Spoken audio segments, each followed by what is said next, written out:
It is windy as can be outside, so I didn't do any recording over at the garage sale. People were talking and stuff. So we brought it back here. I've got it all laid out inside.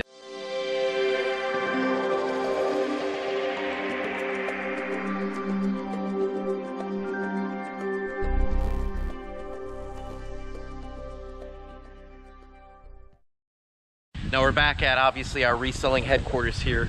It is windy as can be outside, so I didn't do any recording over at the garage sale. People were talking and stuff.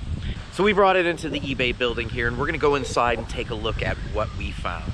I don't honestly go to garage sales much at all anymore these days. I work a lot of hours trying to get everything done so I can have my space finished and I won't have to worry about it again.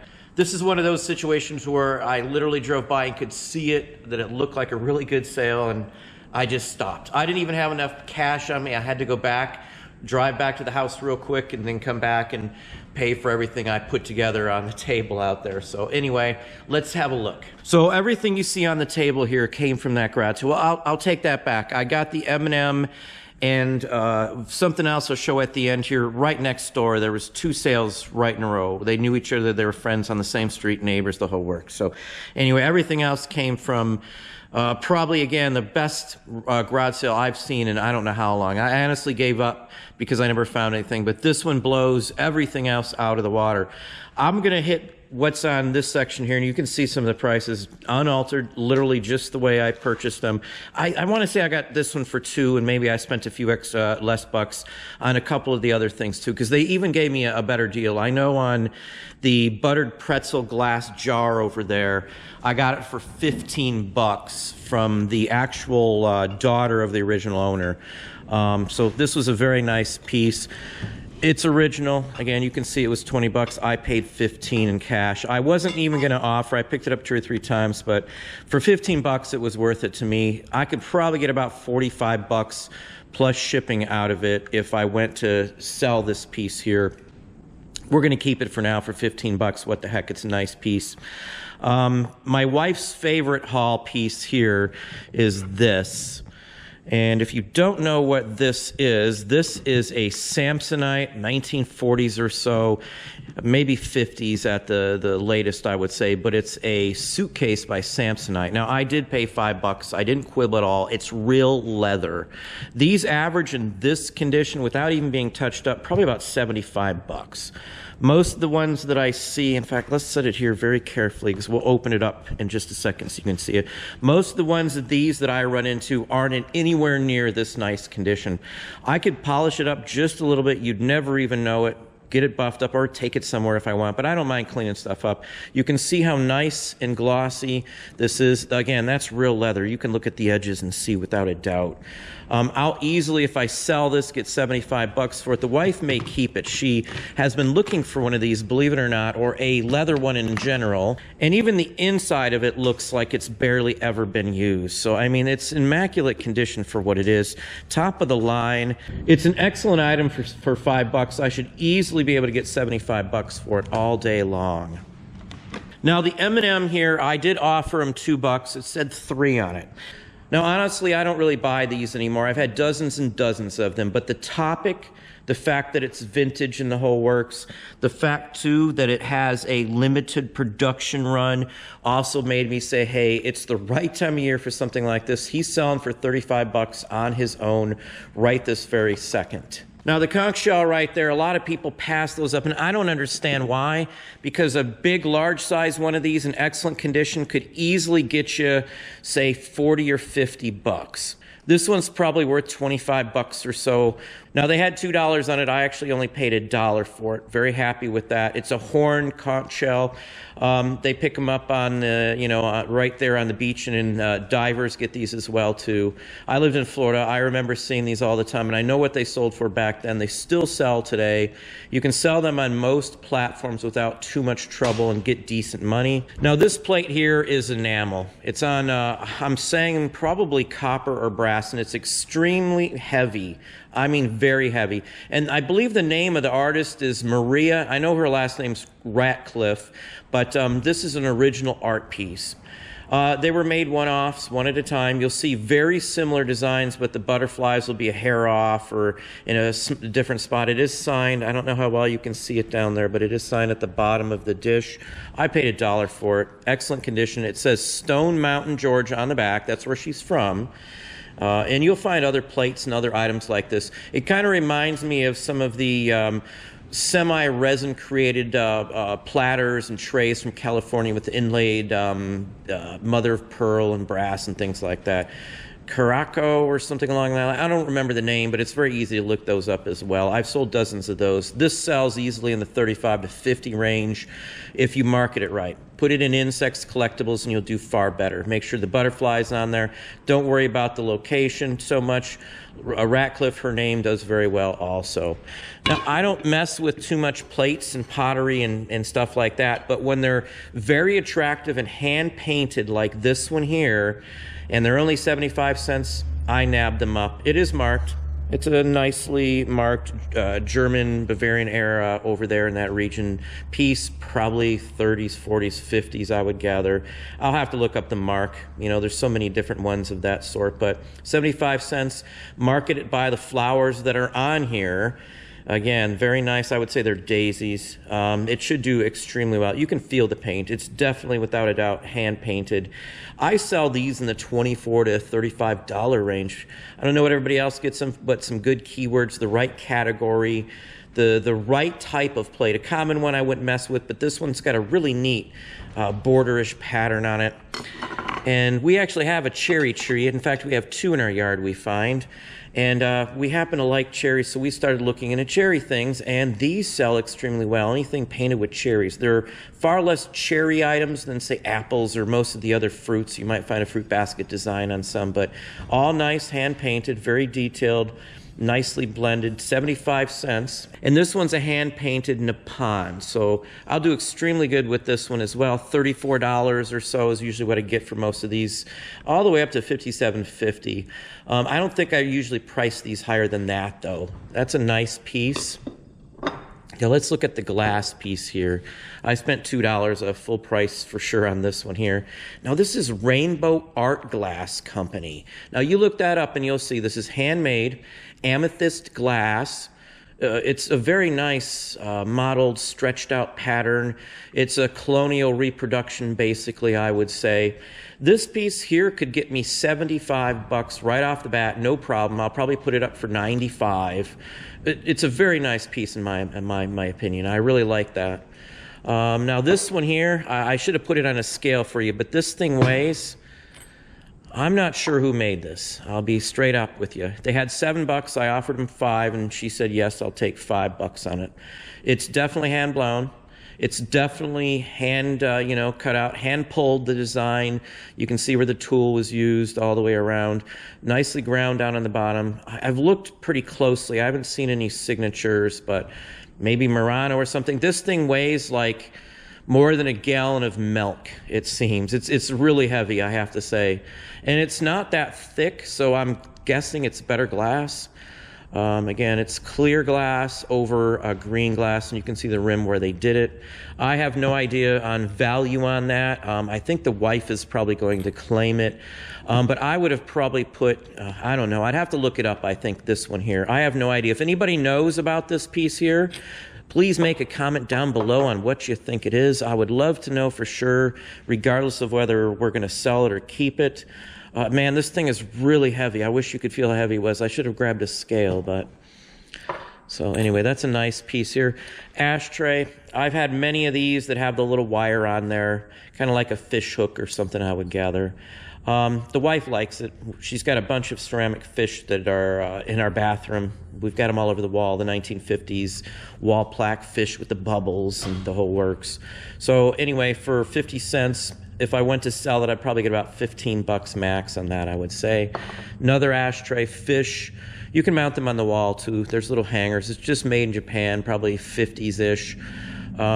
It's a nice piece. You can tell it was used even. Doesn't really do it any injustice or anything else like that.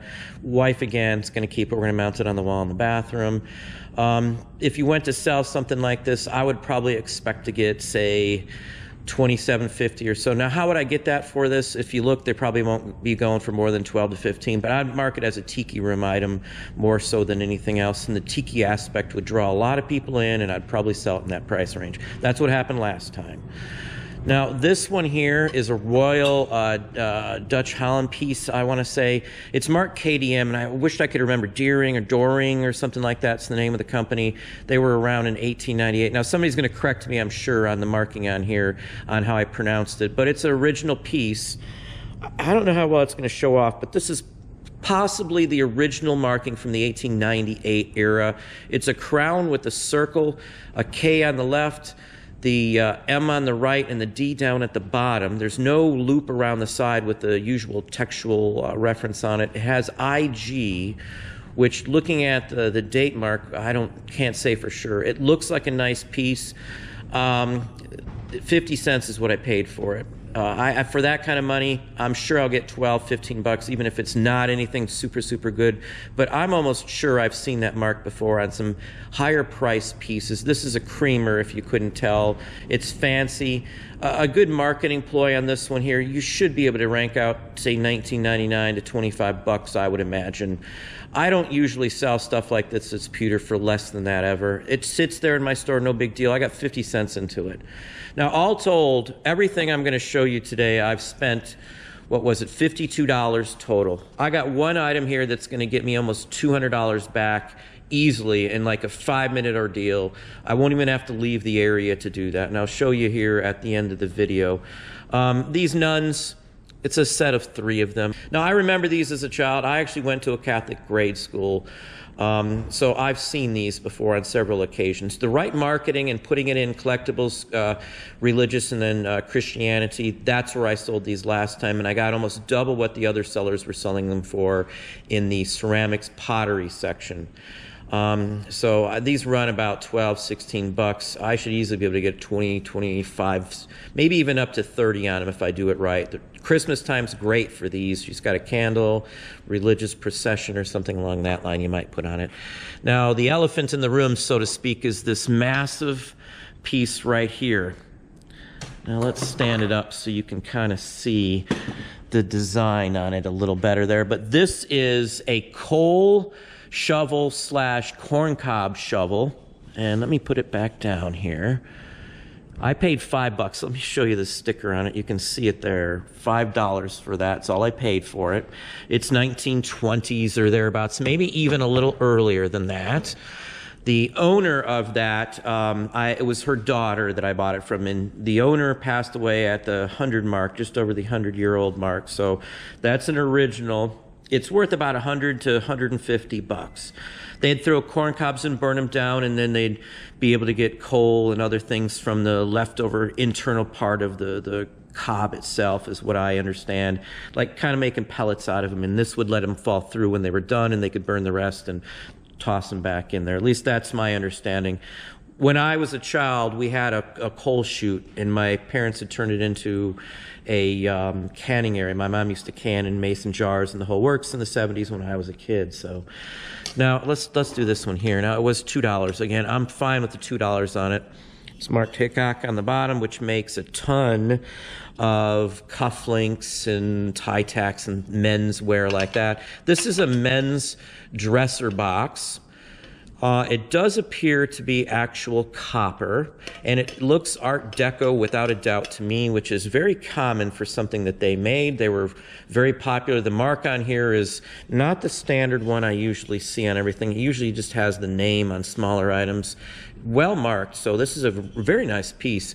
I would expect to get about 50 bucks for it. I might have to wait a little while to sell it for that price, but I'm fine with that as well. Now, this is another interesting pick. Again, this is from the same one. Handles are lucite, if you didn't know what that was. $2, I had no problem paying $2 for it. This is tapestry fabric. It does not appear to be faded very much.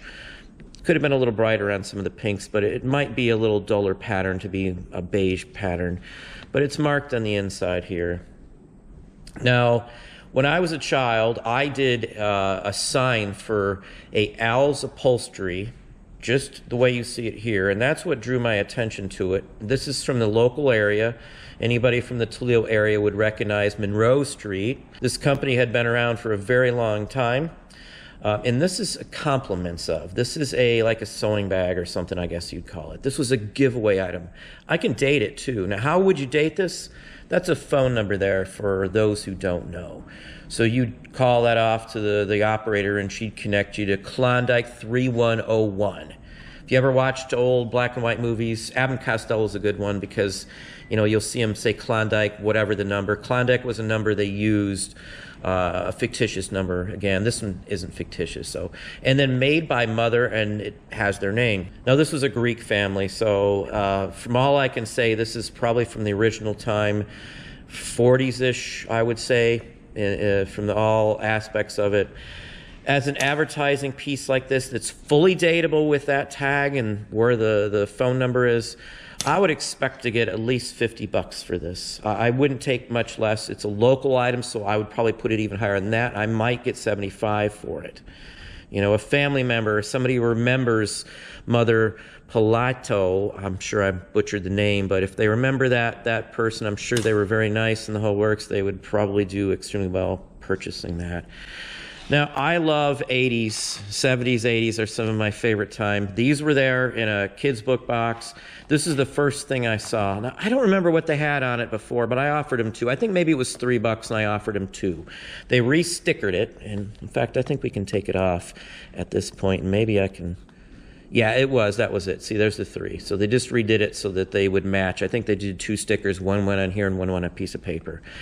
No, this is the Golden Masters of the Universe, the Sunbird Legacy. Look this one up if you don't know about this one here. I'll get about $45 to $50 for this one, easy, because it's like mint. Nothing's wrong with it at all. This is an original 1983. I've had probably 8 or 9 of these in the last 10 years. It's in primo condition. It's a comic book if you didn't know. So there's 83 date on it right there. Excellent piece. Usually there's names written on the front. This child didn't write a single speck, color, anything. Didn't crease the corners. Vivid colors. Very white for the age. Pages. It's a nice one here. I was almost tempted to keep this one. I don't know what I'm going to do with it yet, but it's not something I've run into in this condition. I've had other ones, but not like this. Usually they have writing or a sticker or something on it, some scribbling crayon or something. Again, almost $50 for that one. Now, this one isn't worth a lot. I've had other items from this. The Little Winner, look it up. It's a ABC morning cartoon series, same time frame, basically. A lot of these that I'm going to show you, including the next one from Return of the Jedi, were through Scholastics. And if you're not aware, Scholastics did book fairs at schools, and they made a ton of these. My parents never had a lot of money, so I never got money to go to the book fair, maybe 50 cents in my allowance or something like that, and that's it. But this one's not worth a fortune, but I got, I think, $8 for the last one. For a quarter, since I was buying other stuff, I just nabbed it. This one here, I've been getting in the past, say 3 years ago, you'd get $15. These days, it's $28 to $35 for one of these in excellent condition. Now, I personally remember seeing this one too, so I know I'll get some good money out of it. So you couldn't buy that one in stores. These I buy every time I see them. Again, another golden one. These were available through the school book fairs and things also. This one has the Rock Warriors, and that's what's cool about this one. Skeletors in the background. It's an oil-painted cover, so this one's really nice. As you can see, Norm is the artist on this one. I like the paintings on the covers. I'm more a cover artist fan than anything else in all this sort of thing, so it really gets me going when I see them for 25 cents, and I can easily get $15 to $19.99 out of one of these. It's not written in the front. Excellent piece, very bright colors. That's one of the things I always liked about these was the painted covers. The second one, a quarter, another $15 to $20. Again, excellent, no writing in it. The Ewoks one had a name in it, but I'm not going to worry about that one. That one's still very, very popular. Now, I don't remember messing with the series. I never had any of the action figures from Master of the Universe. It was past my prime, I guess.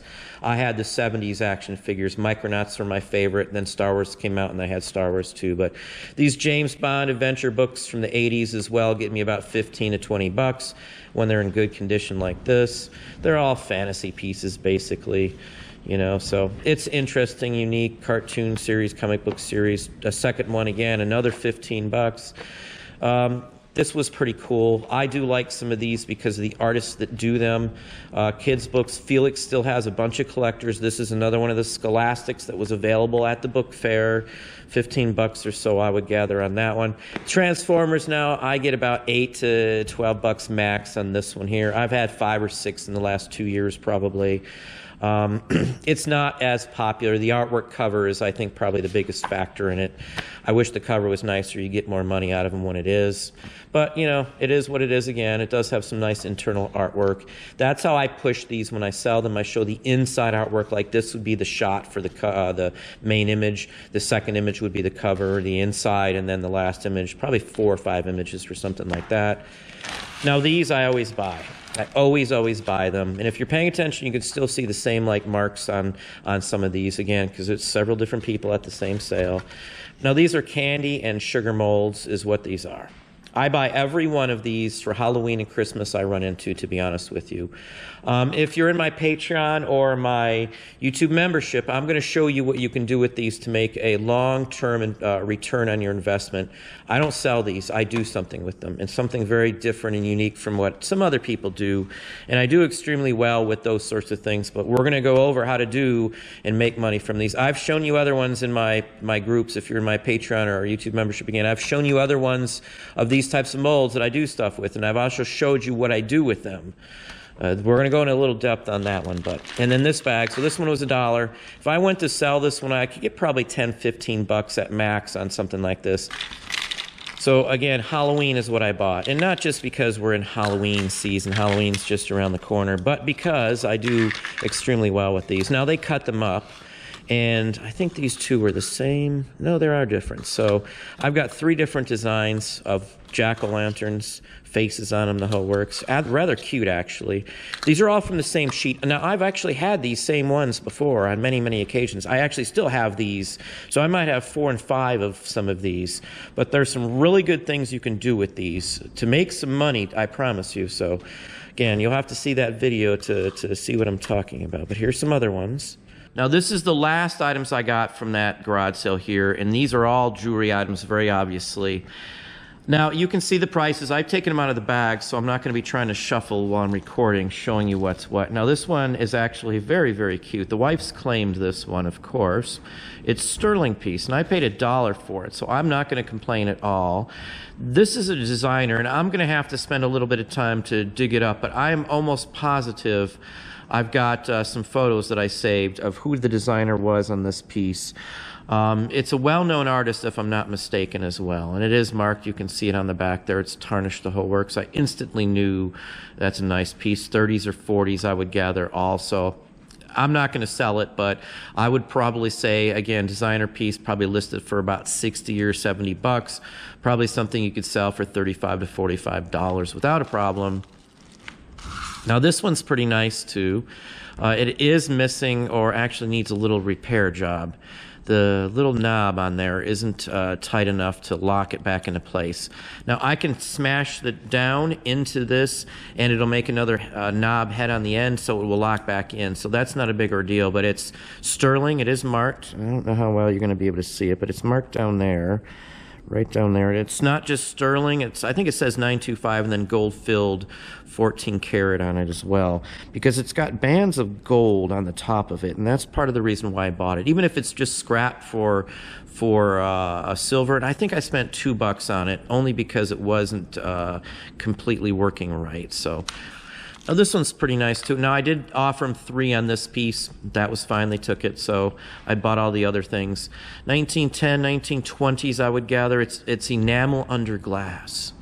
Very nice piece. I would say it was older had the pin not looked like it did. It's a more modern-style pin. No markings on it at all. It's got a nice construction. It's well made. It's very heavy also, and you can see the... Oops, if I don't break it before I get a chance to do anything with it, but it's very nice. And it actually stands up off of it, so it's embedded in there. It's a reflective piece. It's very, very attractive. Something like this, 35 bucks or so, is about what I would get out of it. I've had other similar items. Usually they're a little bigger than this, but it's a very unique piece. Very, very metallic looking and reflective and almost iridescent on the inside. Let's save the best stuff for last. Gold-filled onyx. Now this is 1/20th 14 karat gold filled. Now, if you don't know about gold filled, I can sell gold filled for scrap value. Gold filled like this is probably about 6 carats if you had to equate it to how, you know, like a gold standard. So I can take this to the same place I take my 14 and 10 karat, 18 karat gold to and scrap it that way too. Obviously, I don't get as much as 10 karat or anything else like that, but it's still worth it. Now, these are actually designer, and it has an art company name on it. I think it was Del Van Art or something along that line. Definitely 20s or 30s. So if I scrap them, I'd get some money, more than I paid for them, 3-4 times what I paid for them. Or if I sold them as a whole piece like that, I would probably get some decent money also. These are probably about a $15 return as selling them as an art piece with the name on it. Maybe up to 20 bucks possibly. Now this is just a little tiny cross here. This is marked. Unfortunately, I don't have my loupe here to look back at it, but it's marked with the designer name on it. Again, I think everything I bought had a decent mark on it. Nothing really fancy, but it was a quarter and it's gold filled. This piece here is marked too. It's gold filled. It's got another maker's mark and a company name and the whole works. 30s or 40s I'd gather as well. You know, something I'd probably get, I don't know, 25 to 35 bucks. Or again, I may just scrap it because it's pretty hefty for this size it is. It's thick, as you can see too, and the whole piece itself is all gold filled. So again, it's like 6 or 8 karat gold. This one I paid the $5 for because it's a very nice gold filled double initial maker mark on the back locket, and I would say that this is a Victorian piece, or right on the cusp of the Victorian era. See if I can open it, give you an idea. It's a very nice piece. Now that is glass in there. I checked it out. I thought it would have been plastic, but it's glass. 2 thin pieces of glass, unbroken, excellent condition. It has some engraved cuts on the front to make it shine. It's gold filled, as I said. I'm not sure if that's the STER that they have marked in the back, sterling inlay or something like that, but it's a nice looking piece. These lockets like this, I get about 57 or so bucks for them, sale price. That's what I usually sell them for, or more. Last one I got 75. This one has no damage. I've sold them in those 50 to 75 ranges with wear to the finish and other issues with them, even with the glass missing. So this one should easily get me 50 to 75 without a problem whatsoever. Now, the best piece here is this one. I'll show you the last one in just a second here. This is Italian 14 karat gold. Not gold filled, but 14 karat gold. Now, I don't know how well you're going to be able to see it in this video, but it is marked. Now, I didn't have a loupe with me. My vision isn't so great. I wasn't 100% sure what it said on there, but I could see the word. It looked like Italy. So right off the bat, with anything else above the word Italy, I'll spend 50 cents any day of the week. This weighs 6.75 grams. Gold is running $34.99 as of me checking this for 14 karat gold if I was scrapping it. There's $235 in scrap value in this piece alone. So that's what I say. I almost never run into gold cheap at a garage sale. It's usually somewhere else. State sales sometimes in places like that. So probably the best piece of gold I've ever gotten at an estate or at a garage sale is this one right here. That's not a huge win, but $200 is still pretty decent for something like that, considering I got all the other stuff you see on the table here. To have almost 7 grams of 14 karat solid gold is a good accomplishment for 50 cents. So again, you can look it up. There's a scrap calculator online I use all the time. Now this one here I did pay $4 for, because, again, I don't know if you'll be able to see this, but it's this little white piece here is solid 10 karat gold. Now I have to estimate, I kind of estimated the best I could on the weight of this piece. It's pretty solid. It's white and yellow gold. And this is from Sheraton International. It's a 10-year service award. The rest of the piece as well is 1/10 14 karat yellow gold. So gold filled, that is. So to have another chunk of gold here, probably worth about $100, this little centerpiece right here, and then I can still scrap the rest of it. I'll have to separate it to sell it that way, of course. Or I could look it up and see what this would sell as a service award, which I doubt it's going to sell for what it's worth in scrap gold alone. Most of the time I scrap all of that sort of thing. It's usually far better and more beneficial to scrap it because I don't pay eBay fees. So if I sell this for scrap on eBay, eBay's taking their fees, there's shipping I have to add in and all that stuff. It's far easier and far cheaper. You'll make far more money if you take it to the highest payer of gold scrap in your city, and that's what I'm going to do with these. Now let's show you the last item and probably my favorite purchase of the day, which is this shirt right here. Now you can instantly see who it is. It's a Kiss Unmasked release shirt. And it's a single stitch shirt, so that'll help you a little bit with dating it. Single stitch for those shirt guys out there. I only buy concert shirts, rock shirts these days. I usually keep them if it's somebody I like and the rest gets sold. Now, the biggest thing on this one here, I can't find an example of this one on eBay or anywhere else that matches this one. Maybe there's some out there and I just missed them, but I looked pretty hard on that one. This is real silkscreen. You can feel it. I silkscreened for several years, and I used to do Michigan, Ohio football game shirts, and we used to sell them at bars and things like that when everybody was watching the game.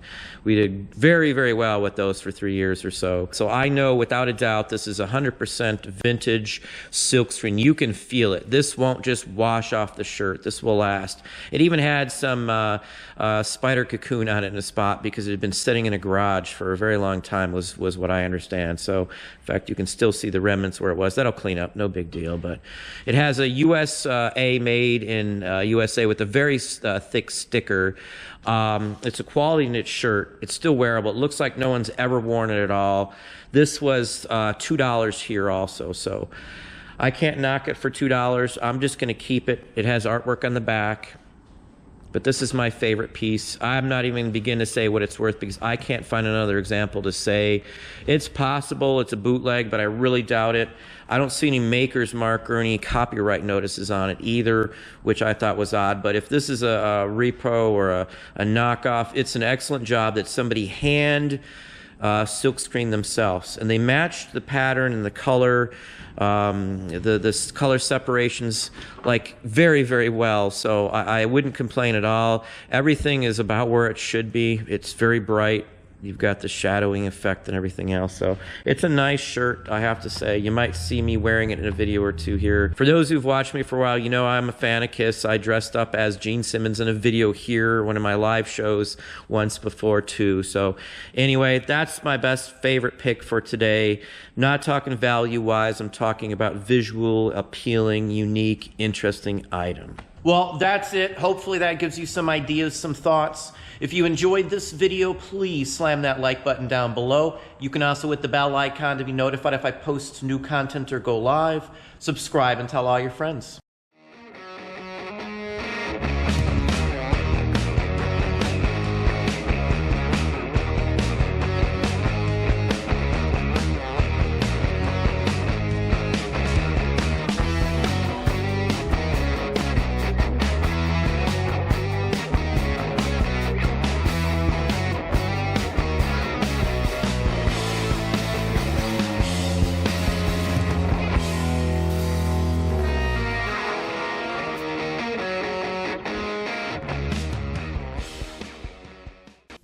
America's classic thrillers come to life. The Hardy Boys' Nancy Drew Mysteries. An adventure into suspense. There's got to be a way out of here. You used to go with her? Forget that. Oh, Professor, do ghosts leave footprints? The adventures of America's favorite young detectives come to television. Follow that ghost. The Hardy Boys' Nancy Drew Mysteries.